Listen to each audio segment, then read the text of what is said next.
अस्सलाम वालेकुम। ये इस प्लेलिस्ट का लास्ट पार्ट है। अब जो टॉपिक हम लोग बात करने वाले हैं वो सबसे इंपॉर्टेंट है 2026 का, जो हम सुनते रहते हैं AI search, LLMs, Google overviews, कि हम इन सब को किस तरह डोमिनेट करें। 2026 से पहले सिर्फ गूगल सर्च हुआ करता था, लेकिन 2026 के अंदर with AI advancements, ChatGPT, Claude, इन सब के बाद अब आपका जो बायर है वो सिर्फ और सिर्फ गूगल के ऊपर सर्च नहीं कर रहा होता। वो पूछता है कि भाई चैट जीपीटी का इसके बारे में क्या ख्याल है, क्लाउड क्या कहता है, जेमिनाई क्या करता है। ना सिर्फ ये कि लोग अपने जो प्रोडक्ट्स हैं वो यहाँ पे सर्च कर रहे होते हैं, बल्कि जो इसके कंपैरिजन होता है वो भी वो यहीं पर ही कर रहे होते हैं।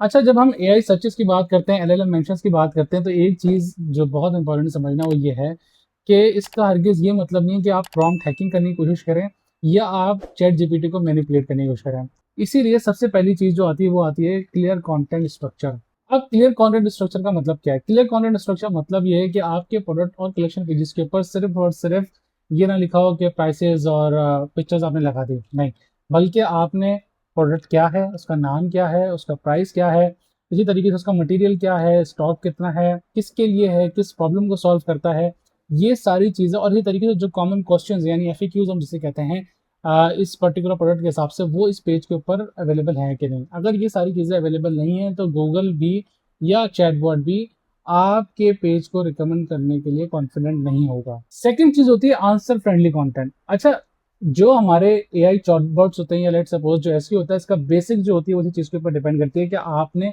कितना आसान करा हुआ अपने कस्टमर्स के लिए आपके प्रोडक्ट को समझना।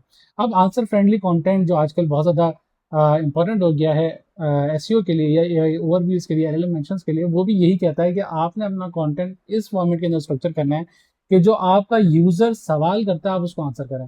So let suppose is this size right for me और नॉट। इसी तरीके से जो आपके इनिशियल जो आपका प्रोडक्ट है उसके हिसाब से जो कॉमन क्वेश्चंस होते हैं या लेट सपोज जो सवाल आपसे वो कस्टमर सपोर्ट के अंदर आगे पूछ रहे होते हैं, वो आपने अपने उस प्रोडक्ट पेज के ऊपर ही मेंशन करने हैं और अपना जो स्ट्रक्चर आपने कंटेंट का बनाना है वही बनाना है। ये इतना मुश्किल नहीं है।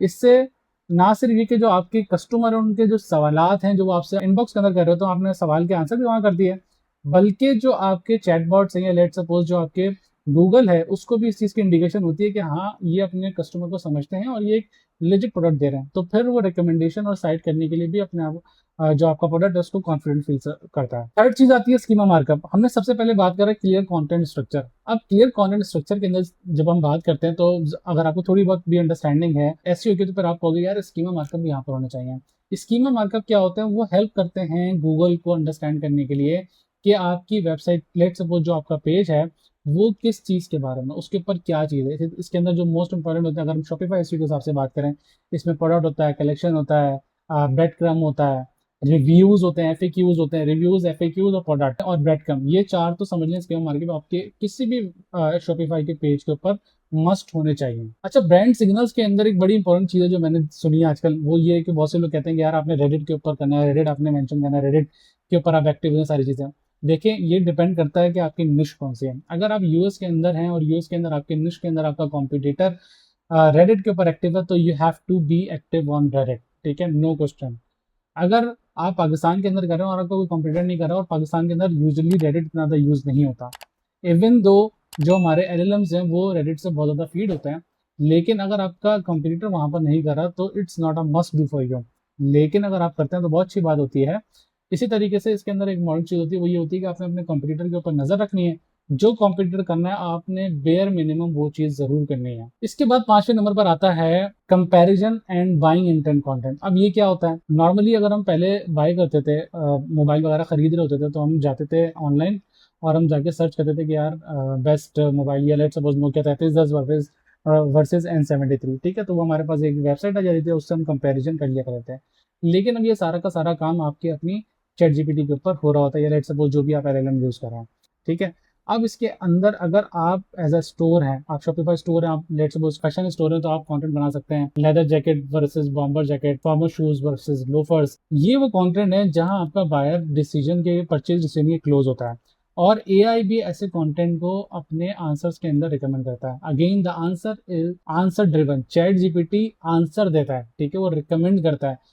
तो आपने अपना कंटेंट भी इसी तरीके से करना है। आप चैट जीपीटी से खुद क्या करवाते हो? कंपैरिजन करवा रहे हो, तो उससे सवाल पूछ रहे हो तो वो आपको आंसर कर रहा होता है। तो आपका जो कंटेंट है वो भी उसी तरीके से उसी स्ट्रक्चर के अंदर होगा, जब ही चैट जीपीटी या जो भी एलएलएम है वो उसको उठाएगा और साइट करेगा। बाकी एआई सर्चेस कोई जादू की छड़ी नहीं है। अगर आपके जो पहले के 4 पिलर्स हैं अगर वो आपने अच्छे तरीके से कवर नहीं करे तो आप एआई सर्चेस के अंदर नहीं कर सकते। सबसे पहले जो आपकी बेसिक्स हैं, फाउंडेशंस हैं, वो आपने हर लिहाज से कवर करनी है। वो आप कवर कर लेते हैं, कवर करने के बाद ही आप किसी भी तरीके से अपनी जो आपकी एसईओ की एफर्ट्स है आप उनको ग्रो कर सकते हैं। बाकी मैं कमेंट के अंदर हमारा जो इसके ऊपर हमने पूरा एक डिटेल ब्लॉग लिखा है वो मैं कमेंट में टैग कर दूंगा। अगर आपने रीड करना है, उसको जाके देखना है और 1 बाय 1 26 स्टेप जो शॉपिफाई चेकलिस्ट है उसको रिव्यू करना है, तो आप वहां से जाके कर सकते हैं और अपने शॉपिफाई स्टोर को अपने ओन के ऊपर भी ऑप्टिमाइज कर सकते हैं।